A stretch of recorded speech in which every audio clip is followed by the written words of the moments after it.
Vida e Previdência. Você já sabe como organizar o seu perfil fiscal, agora a gente vai falar sobre onde investir em 2023. Simino, você que cuida do dinheiro dessa turma toda aí, conta pra mim. 2023 é o ano dos juros de volta? O Brasil é um país da renda fixa, né? Sem dúvida. Nós tivemos 2 anos atípicos, né? Que foram os anos de 20 e 21, em que se você deflacionar a Selic pelo IPCA, você tinha números negativos. Né? Um exemplo de 21, o IPCA foi 10 e a Selic acumulada do ano, né? Ou a média, dependendo de como você use o jargão, foi 4,42. Então você imagina. Perdeu 6% para a Sem inflação. grosso modo falando, É. você ficou devendo 6%. Esse ano, já não, já vamos ter um CDI de uns 11, né? A média ou acumulada, e uma inflação de 6. Vai, 5,5. Se bem que essa inflação levou 2 caneladas, né? Que é aquela história. Tira o piscofins da gasolina, do diesel. Então a inflação ali, talvez se não fosse esse tipo de, digamos assim, Manobra? arranjo, seria por volta de 8. Ainda assim, de novo, a Selic, Você teria um ganho real. que é a tradição histórica do Brasil. Se você pegar de 94 para cá, né, depois de plano real, para não considerar época de inflação muito alta, você sempre vai ver, se você fizer a conta, você sempre vai achar uma Selic maior do que a inflação. Pode variar um pouco, tem um ano que tem 5, outro ano tem 6, outro ano tem 3. Eu acho que na média deve dar uns 5, 5,5 de juro real bruto. Então, 22 e 23 mais ainda, nós estamos voltando para essa, vamos chamar assim, normalidade histórica. Agora, isso é interessante, essa normalidade histórica da renda fixa no Brasil, de ser esse país da renda fixa, ensinou ao brasileiro que renda fixa tem volatilidade também, né? Sim, E sim. não é pouca no caso brasileiro, né? Não é pouco. E aí vamos fazer uma seguinte distinção importante. Uma coisa é a Selic barra CDI, né? Outra coisa são os juros reais dos títulos públicos federais, os mais negociados, que são as notas do Tesouro Nacional da Série B, que são aqueles que são atrelados à variação de IPCA. Né? Então, assim, é IPCA mais. Esses papéis esse ano estão apresentando uma performance sofrível. Sofrível mesmo, assim, positiva, mas os mais curtos, né? Se você pegar uma B24, uma B25, uma B26, 27, ainda estão positivas, mas são positivas tipo assim, é IPCA mais 3, IPCA mais 3,5. Se você pegar as mais longas, então vamos pegar lá uma NTNB 45, uma 50, ou a mais longa de todas, a 60, mas vamos pegar uma 45, né? 45 foi emitida lá em 2014, 2015. Não, 2004. Então ela está no mercado há muito tempo. A rentabilidade dela é negativa. Entendeu? IPCA menos, acho que estou puxando pela memória aqui, deve ser que é menos 2, menos 2,5. Que é o que você acabou de falar. A renda é fixa, Agora, não o preço unitário do papel é fixo. isso é um ponto importante, porque vários fundos apresentam essa oscilação porque marcam a mercado na cota. A gente conhece mesmo a história de marcação Essa a história mercado, já né? faz tempo, né? Desde 2002. Né? 2002 foi... O brasileiro aprendeu na prática o que é marcação a mercado, enfim. Que é bom, porque dá uma transparência Sim, para é a cota, fundamental. né? Fundamental. Mas o investidor fica bem assustado quando ele vê essa cota negativa. E não, ele está numa, afinal de contas, ele está numa renda fixa. É. Não, essa parte, digamos assim, é a parte da educação financeira barra transparência, né? Das pessoas entenderem, né, que todo ativo financeiro, qualquer ele, renda fixa, renda variável, para pegar ouro, qualquer coisa, ele tem oscilação de preço. Né? Isso é normal. E o preço oscila em função do quê? Em função de expectativa do mercado, cenário econômico, cenário internacional. Né? Às vezes, questões específicas daquele ativo, enfim. Então, você tem várias hipóteses, né, ou condições que acabam influindo na formação do preço. Né? Então, por exemplo, você pega esse ano aqui. No mercado agora, só existe a NTNC 2031. A NTNC é um papel antigo, ele é atrelado à variação do IGPM. O que está acontecendo nos últimos 5 meses? o IGPM teve variação negativa. 5 meses consecutivos de variação negativa. Isso tem impacto sobre o papel, porque o papel é o quê? Ele tem 2 componentes básicos, né? Tem o componente, o indexador, no caso do IGPM, e os juros que o papel paga. É interessante isso, porque o IGPM é um índice de inflação. Mas, historicamente, o IGPM a inflação em IGPM era maior do que no IPCA. Sim, historicamente falando, sempre depois do Plano Real, se você pegar IGP e comparar com o IPCA, o IGP, na média histórica, é entre 0,5% e 1% acima, em termos anuais, né? Termos anualizados. Né? O que aconteceu em 20 e 21, particularmente em 20, é que o IGP disparou de uma forma violenta. Né? Então, você teve um IGP de 24 em 20, né? E um IGP de 17 em 21, contra o IPCA de 10 em 21 e o IPCA de 20, acho que foi 5,5, alguma coisa assim. Então, ele abriu uma diferença completamente anormal em termos históricos. Né? Esse ano aqui, no começo ele também foi positivo e maior do que o IPCA, mas no segundo semestre você teve um arrefecimento dos preços das commodities. Porque vamos lembrar, no começo do ano, começo de 21, né? Você teve, as commodities já estavam pressionadas, aí teve a guerra da Ucrânia, a Rússia invadiu a Ucrânia, o preço do petróleo dispara lá para $120 o barril, a soja, o milho, enfim, o trigo.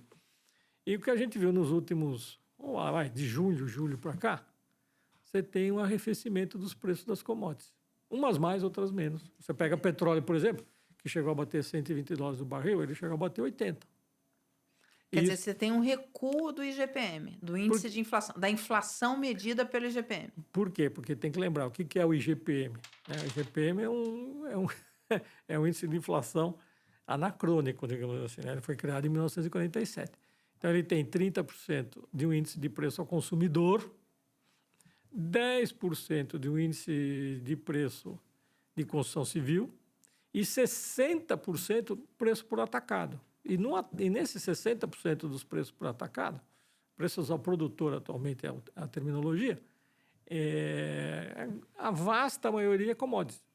Então, só para você ter uma ideia, nesse preço ao produtor, puxando aqui pela memória, eu acho que uns 25%, 30% são preços agrícolas e a diferença são preços industriais. Nos preços industriais, o minério de ferro sozinho é 10%, é quase 10%. Né? Então, assim, o IGP ele tem esse impacto muito forte das commodities. E atenção, como as commodities são sempre atreladas à variação da taxa de câmbio, se você tiver uma apreciação cambial, também você joga o índice para baixo. Vale o contrário também, né? Quando você tem desvalorização cambial, você empurra o índice para cima. Mas o que aconteceu nos últimos 5 meses, o que está acontecendo nos últimos 5 meses, é que o IGPM foi negativo. Esse mês de dezembro, depois de 5 meses... IGPDI também? O IGPDI também. Só para lembrar, né? A diferença entre o DI e o IGPM, eles são primo-irmãos, né?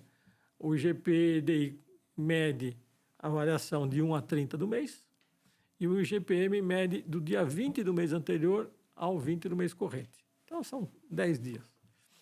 Então, o que está acontecendo nesse mês de dezembro é que o IGPM já está mostrando uma volta para o campo positivo. Né? Então, esse mês, quando fechar, ele fecha no dia 20, né?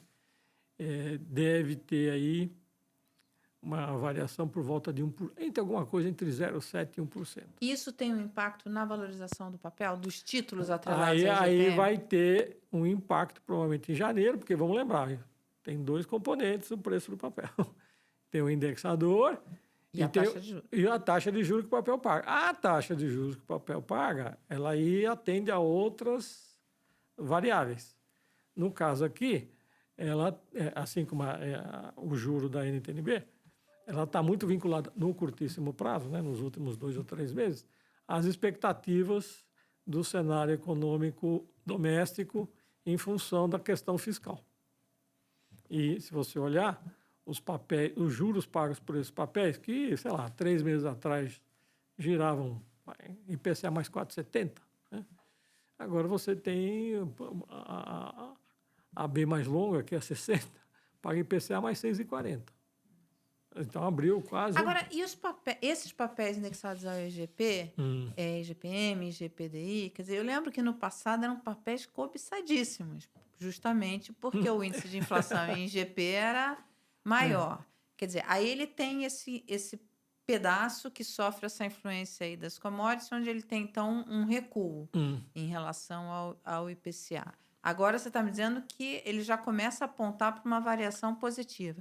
Qual é o impacto disso nesses títulos indexados à IGP, no preço desses papéis? Em primeira instância, eles devem voltar a ter uma variação positiva, mas a gente tem que observar também o que vai acontecer com o outro componente, que é o juros. Né?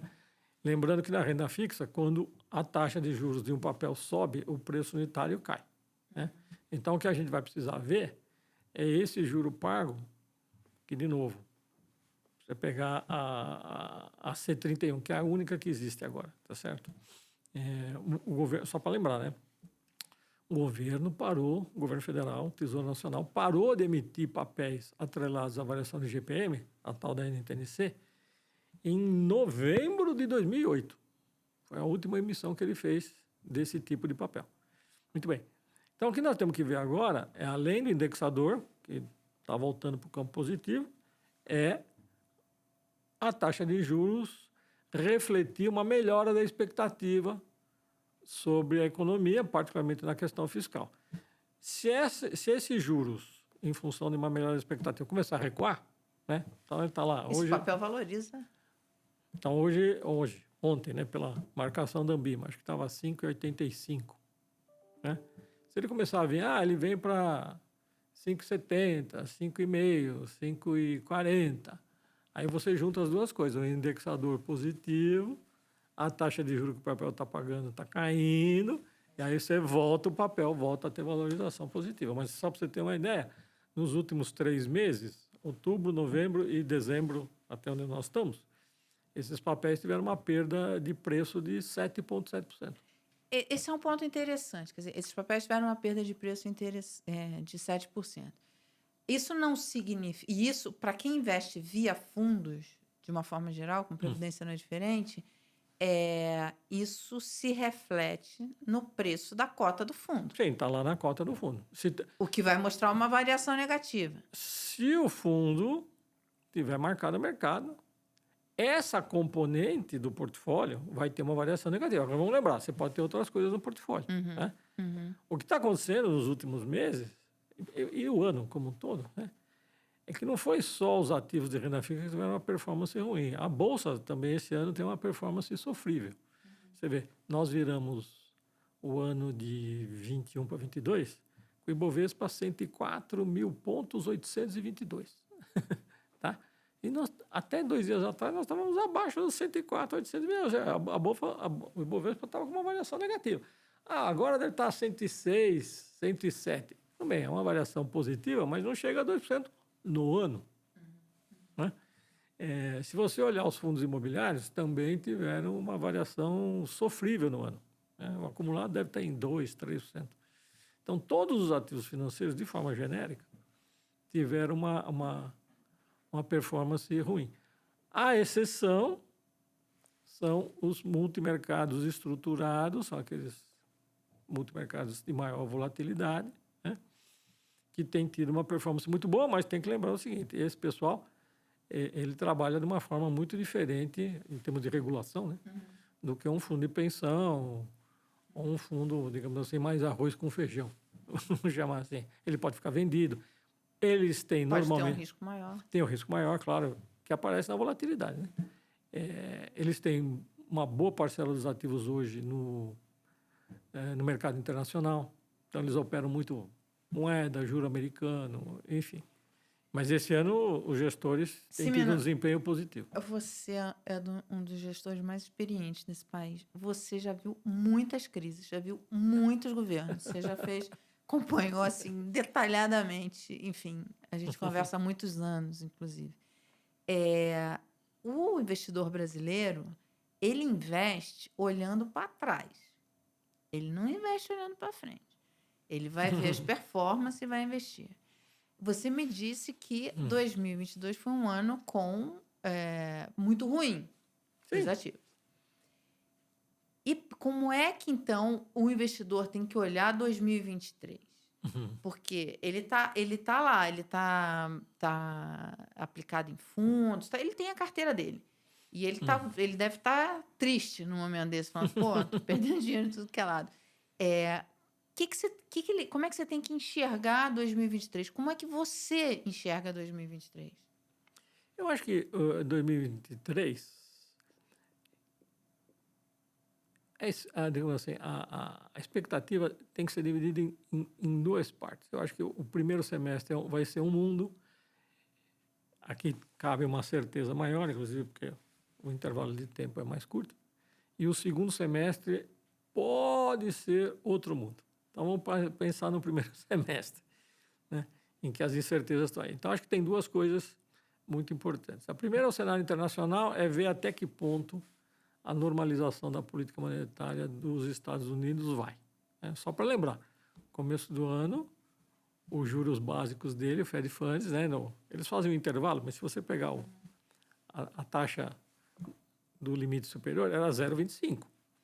De 0,25 eles foram para 4,5. Que isso, para uma economia como a americana, é uma coisa extraordinária. Né? Tanto é que lá também, o S&P 500 esse ano está caindo 20% em dólar. E vamos lembrar que os americanos têm boa parte da parcela de poupança deles em bolsa, porque eles são maiores tomadores de risco em geral. Muito bem. Hoje, qual é a expectativa?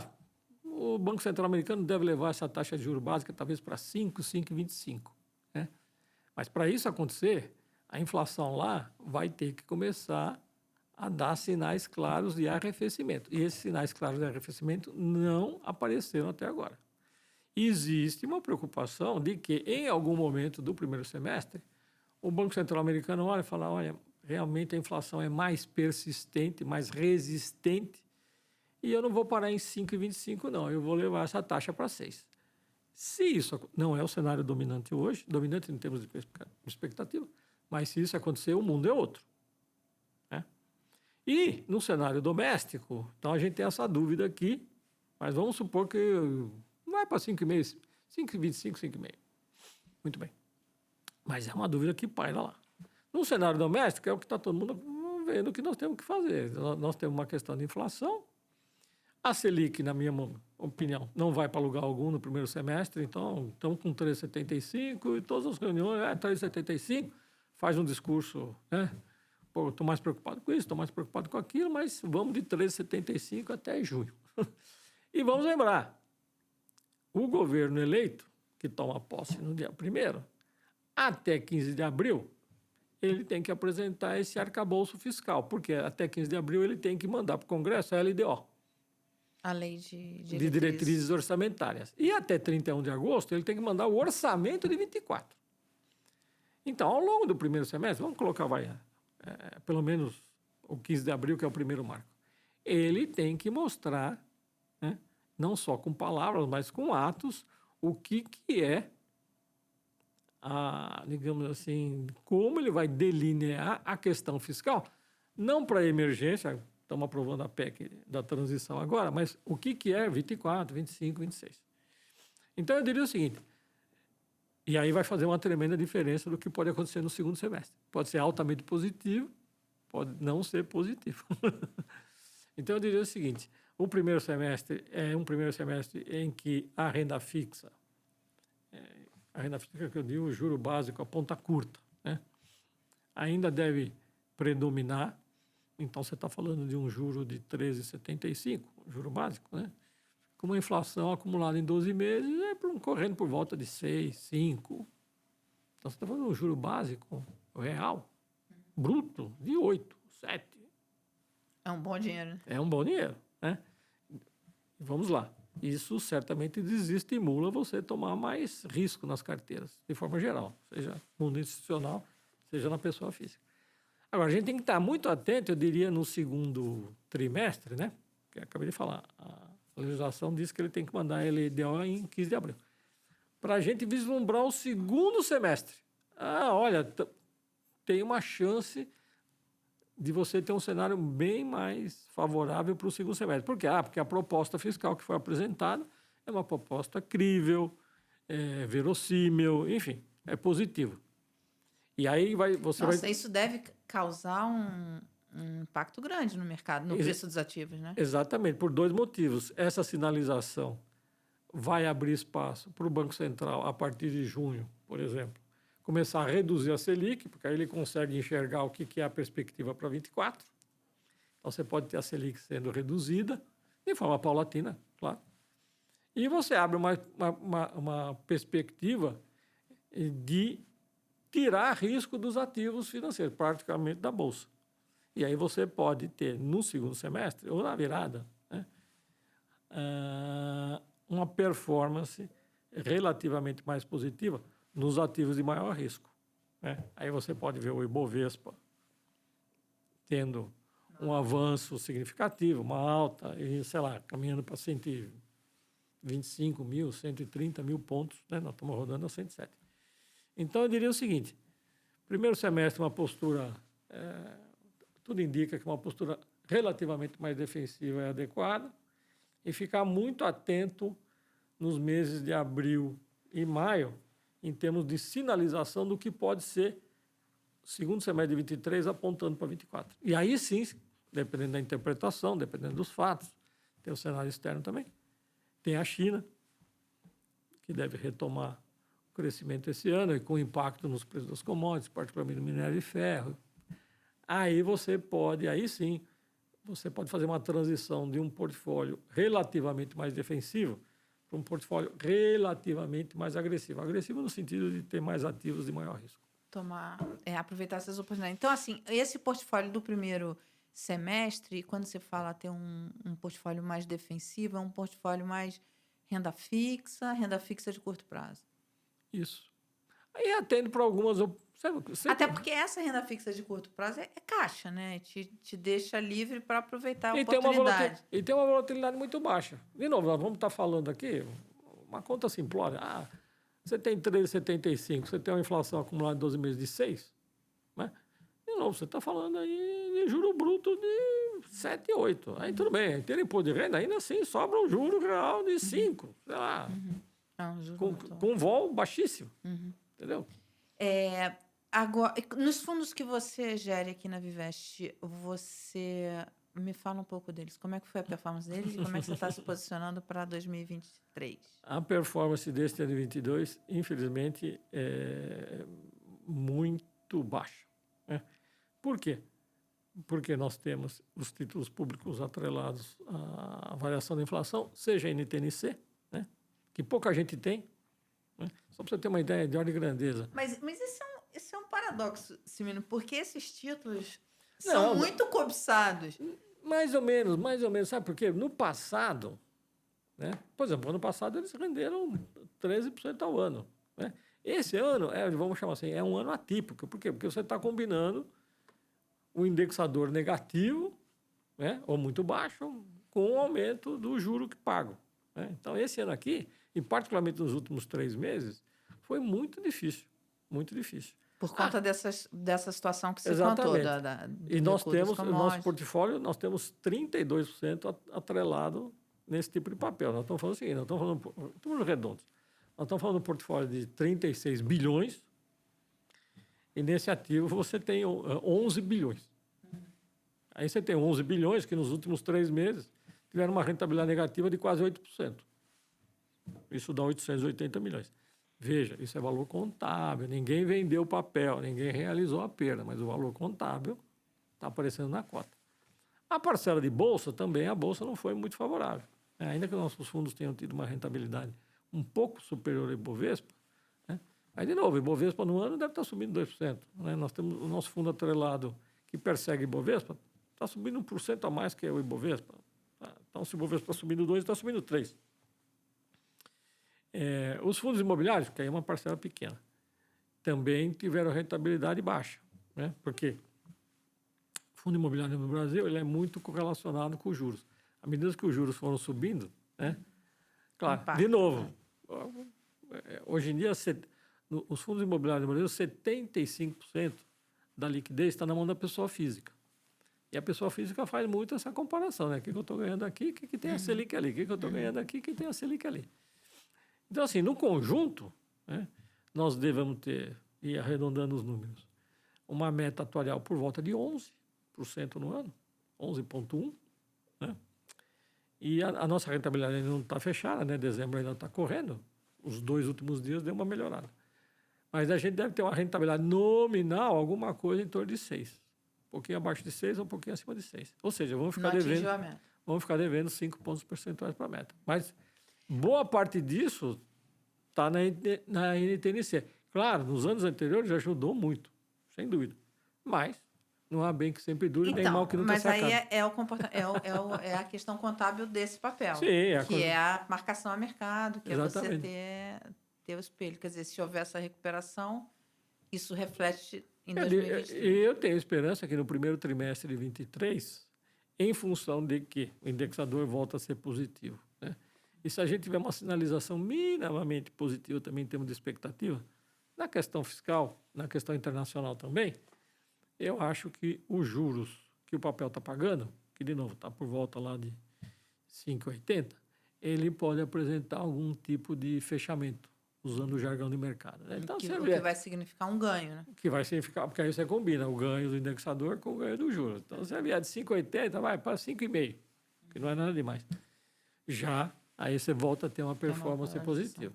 Agora, aquela história, o IGP é positivo, né? Usando um provérbio antigo, né? O pau que bate no Chico, bate no Francisco.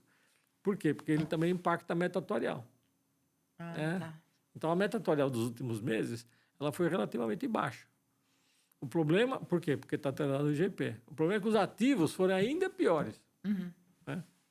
Mas, enfim, então, resumo do ano. Vamos arredondar tudo o número aqui. Um meta atuarial em torno de 11,1. Rentabilidade nominal ao redor de 6. Pode ser um pouquinho maior que 6, pode ser um pouco menor que 6. Na indústria, como é que foi? Relativamente à indústria, nós estamos um pouquinho pior. Por quê? Porque a indústria, na média, não tem NTNC. A performance das NTNCs, neste ano, está bem pior do que a performance das NTNBs. Né? Então, assim... e tem uma outra coisa. Nós, a Vivest, nós marcamos tudo o mercado desde 2012. Tudo. Título público federal, crédito privado. E essa não é, digamos assim, a prática média do mercado. O mercado, normalmente tem uma parcela que marca mercado e uma parcela que marca na curva. Mas a marcação a mercado dá uma transparência maior. Né? Tem duas coisas, né? A questão da transparência, a questão de você evitar a transferência de riqueza, que é o que a marcação da curva faz, né? E a questão de que, em determinados momentos, né, quando você pode ter, eventualmente, alguma movimentação mais forte num plano, a marcação a mercado evita essa questão da transferência de riqueza. Só para explicar, a marcação na curva é você botar o valor contábil do papel. É aquilo que você comprou. Eu comprei um papel IPCA mais 6. Só um exemplo. Esse é um papel que vai vencer em 2030. Um exemplo. Então, você vai ratear, né, por dia útil, o IPCA mais 6 e vai até colocar 2030. Ou seja, ele não sofre oscilações do mercado. O mercado ficou assustado com a decisão XPTO do Banco Central. Mas quando você faz isso, você resolve um problema do gestor na contabilidade. Mas se ele precisar vender o papel, ele só vai receber o que o mercado está pagando. Exatamente. E a marcação ao mercado é isso, é marcar pelo valor que o mercado está pagando. Exatamente. É aquilo que o mercado... É transparente por quê? Porque você tem a informação que o mercado está te dando. Fala, esse ativo vale hoje X, amanhã vale Y, depois vale Z. No caso de vocês não venderam nenhum papel. Mantiveram o papel, mantiveram o título, não pensam em vender esse título. Não.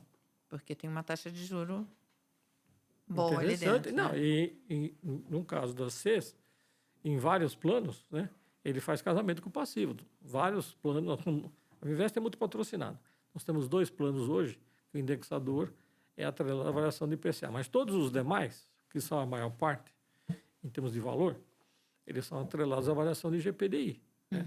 Então, esse papel, a NTNC 2031, em termos de indexador, ele faz casamento entre ativo e passivo. Né? Agora, veja, nos últimos 2 anos, nós tivemos 2 grandes movimentos nos planos, em 2 planos BDs, em que a patrocinadora abriu a possibilidade dos participantes migrarem para um plano CD puro. Tá? Essa migração só pode ser efetivada com transparência porque estava tudo marcado a mercado. Porque se não tivesse marcado no mercado, você ia ter que marcar mercado. Porque você não pode... Porque se você faz essa migração sem estar a marcação a mercado, você está transferindo... vendendo uma coisa por um preço maior do que, na verdade, ele vale no mercado. Né? Você pode estar beneficiando alguém. Entendeu? Isso é um ponto bem importante. Eu sei que isso na indústria é um ponto controverso. Tem muita gente que defende porque, né, os planos que já são fechados, os planos maduros, enfim. Mas, sinceramente, nenhuma desses argumentos me convence. Eu acho que a transparência, se isso vale, inclusive, vale para a indústria de fundos como um todo, né, desde 2002, né, vamos lembrar. Eu estou comentando essa história porque, na época, foi a primeira vez que se marcou a mercado no Brasil, os fundos. Não, a gente acompanhou isso muito de perto. Já tinha gente que marcava, mas tinha gente que ficava na curva. Veja, estamos falando de fundos vendidos no varejo. Fundos vendidos no varejo não era obrigado a marcar. Não era. E aí passou a ser obrigado a marcar. E teve a gente... emoção. Você estava no Unibanco na época, né? Teve emoção. Ele era do Unibanco, eu trabalhava no Valor Econômico, eu cobria isso, conversava com o Cimino diariamente, e houve emoção. Teve fundo que teve 4%. 5% de queda. De queda. Fundo Fundo DI de varejo. Coisa mais conservadora não tem, entendeu? Né? E aí um argumento que eu uso, que é o seguinte... Mas foi uma evolução para a indústria. Sem dúvida. Altamente positivo. E veja, teve lá o primeiro susto. Né? E depois voltou. E o pessoal se acostumou. Hoje ninguém... Eu lembro disso, que na época eu estava no Valor Econômico e algumas pessoas me perguntavam, teve uma queda de... Eu lembro muito desse fundo. Era de um grande banco público de varejo, enfim. E aí eles tiveram uma perda de 4% no dia. Porque marcaram o mercado.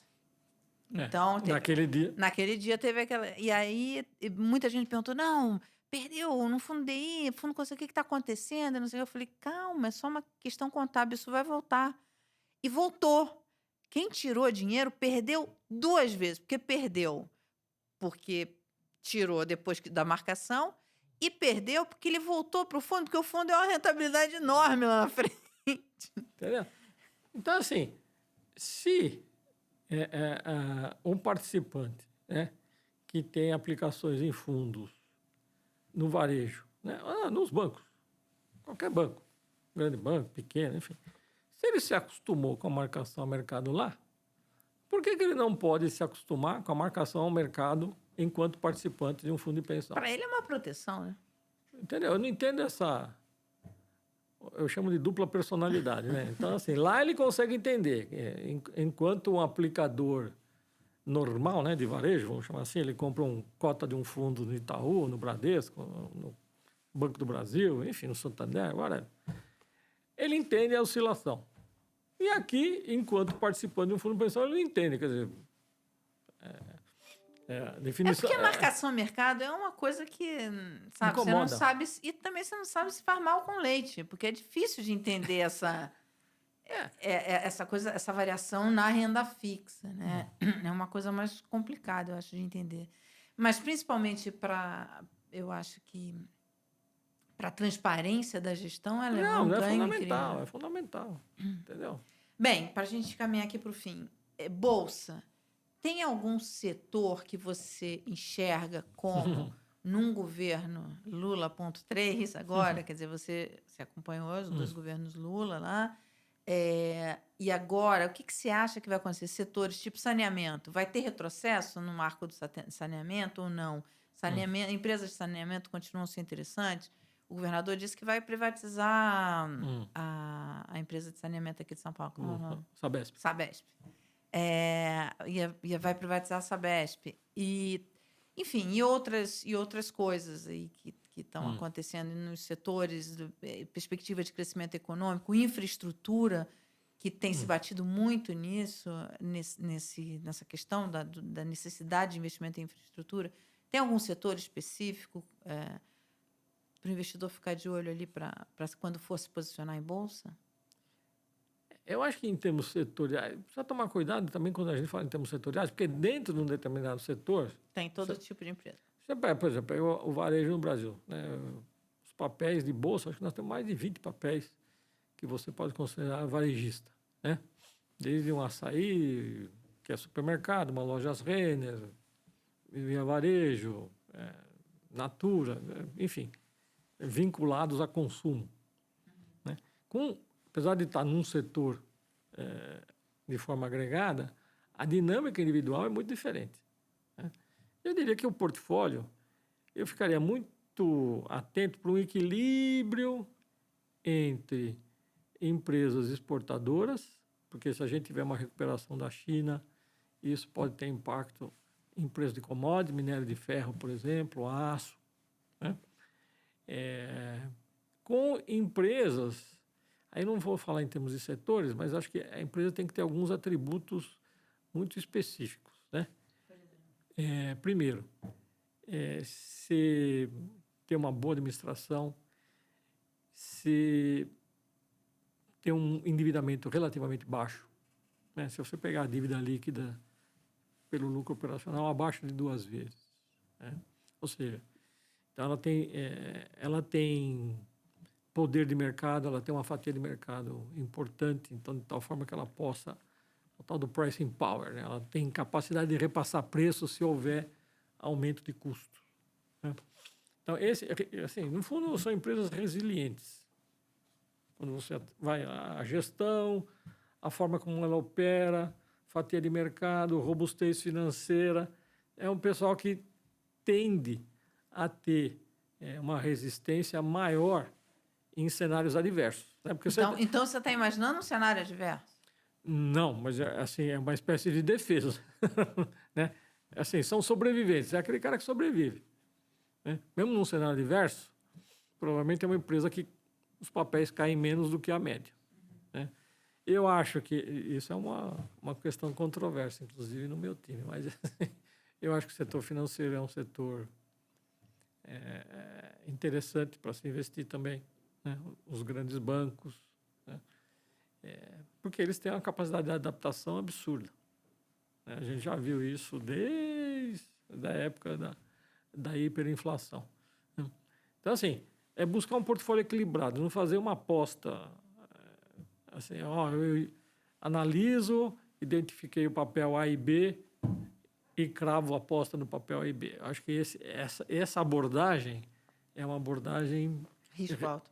Relativamente perigosa.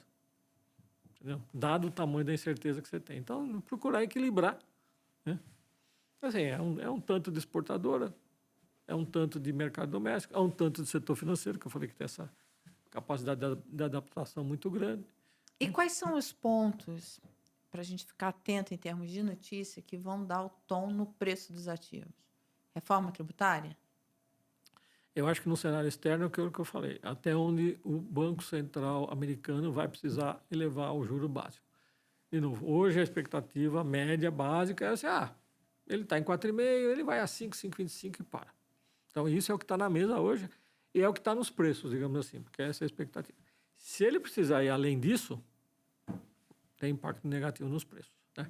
Uma coisa que tem que prestar muita atenção lá fora é revisão de projeção de lucro. Porque até aqui o S&P 500 ele está caindo 20% no ano, mas boa parte foi um ajuste no múltiplo. Se você for lá em final do ano passado, a relação preço-lucro do S&P 500 era 23 vezes, a média histórica é 16. Né? Então, ele caiu, então essa relação preço-lucro hoje deve estar em torno de 17, 18. Né? Mas a revisão das projeções de lucro ainda não foi totalmente efetivada, então a gente pode ter outra rodada dessa. Então, esse é é o tema central no mercado internacional. E, claro, a recuperação da China. Né? Acabou a política do Covid-0, vai voltar a crescer, vai crescer 3, 5, 6, isso faz diferença. No cenário doméstico é a questão fiscal e como você lida com a questão fiscal. A questão fiscal, nós temos duas linhas. Né? Você tem a linha da receita e a linha da despesa. Os últimos anos, em função, inclusive, da implementação ou tentativa de implementação do teto dos gastos, o foco sempre foi redução de despesa, o que é correto, porque despesa você sempre pode otimizar, né? Mas também tem o lado da receita, que até aqui é meio um tabu, né? Porque se criou vamos falar, o bordão no Brasil, a carga tributária é alta. Só que a questão é, a carga tributária é alta para quem? Essa pergunta fica no ar, né? Então, assim, eu acho que esse começo de ano aqui, o governo vai ter que apresentar uma proposta fiscal, que, evidentemente, tem a ver com redução de despesa, tá? Como é que ele vai ajustar o Auxílio Brasil, reforma administrativa e reforma tributária, que você pode jogar nos dois lados, tá certo? Você pode redistribuir tributos, de tal forma que a carga tributária em si fica neutra, não aumenta nem diminui. O que muda é quem paga. E aí, né, aquela história, todo tributo tem dono, né? Então, assim, quando você fala que vai aumentar o tributo X e vai reduzir o Y, claro, o cara que paga o X fala, por que eu vou pagar mais? Né? Que é, por exemplo, você pega a reforma que está na Câmara, que é a PEC, acho que é 0,45, que é inspirada no modelo do Bernardo Api. Né? Tem um aumento de imposto sobre serviço. É isso mesmo, essa discussão foi ela. Né? Então, como é que o setor de serviços vai reagir? O setor de serviços aqui nós estamos falando de plano de saúde, nós estamos falando de educação, mas isso tem que ser posto na mesa. Né? E a maneira como vai ser colocada e a maneira como o mercado vai interpretar é que vai dar o tom dos ativos financeiros locais. Bem, então eu posso dizer, eu não estaria errando se eu dissesse que o preço dos ativos na Bolsa, não só na Bolsa, mas enfim, o preço dos ativos você vai ter que olhar bastante para o que acontece no Congresso, né? Sem dúvida, sem dúvida, sem dúvida. Lembrando que a relação, assim, o modus operandi, aí vou sair um pouco da minha especialidade, né? Mas vamos lá. O modus operandi da política vai se alterar, já está se alterando, né? Então, assim, a relação executivo-legislativo mudou. Vai mudar, já está mudando. Por quê? Porque nos últimos anos a gente viu isso na tramitação da PEC da transição. Você teve, na prática, um semipresidencialismo em que o executivo praticamente não tinha iniciativa. Né? Toda a iniciativa, toda não, mas a boa parte da iniciativa de medidas, né, a serem implementadas vinha do Legislativo, particularmente da Câmara dos Deputados. Né? E agora não, você vai ter um executivo que é propositivo. Aí como é que fica essa relação executivo-legislativo nesse novo modus operandi? Esse também é uma incógnita. Você está otimista para 2023? Como é que você está? Eu tenho um viés pessimista. Por isso que eu sou melhor da venda do que na compra. Eu tenho um viés relativamente positivo, mas é bem relativo. Entendeu? Porque, assim, eu acho que as condições objetivas, aí sem juízo de valor, para a cor da camisa de quem vai entrar em campo, né? As condições objetivas são muito difíceis. Muito difíceis. Né?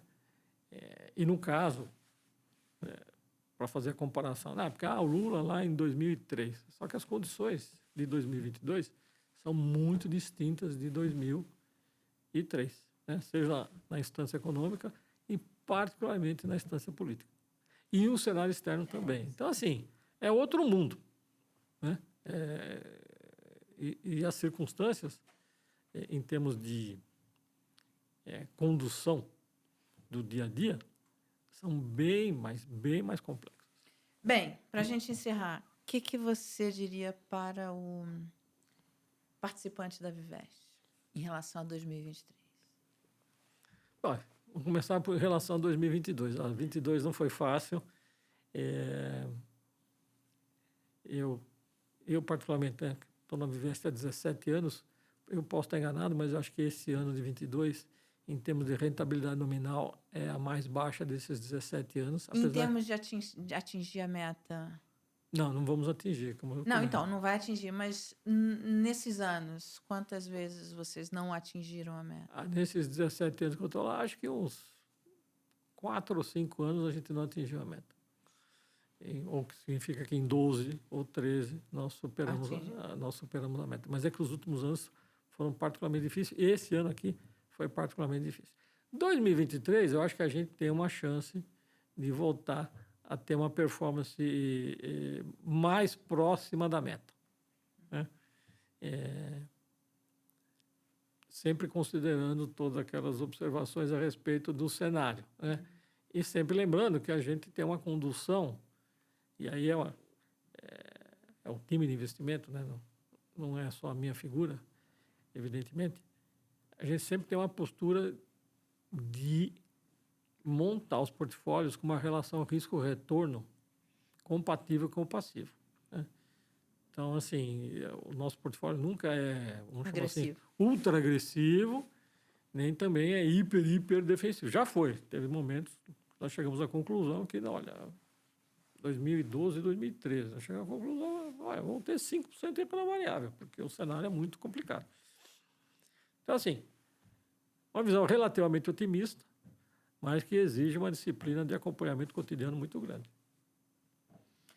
Ok, muito obrigada. Obrigado a vocês. Bem, você que ficou com a gente aqui até agora, mande suas dúvidas que a gente vai trazer mais informações para você aqui no Mãe News Vida e Previdência. Até a próxima.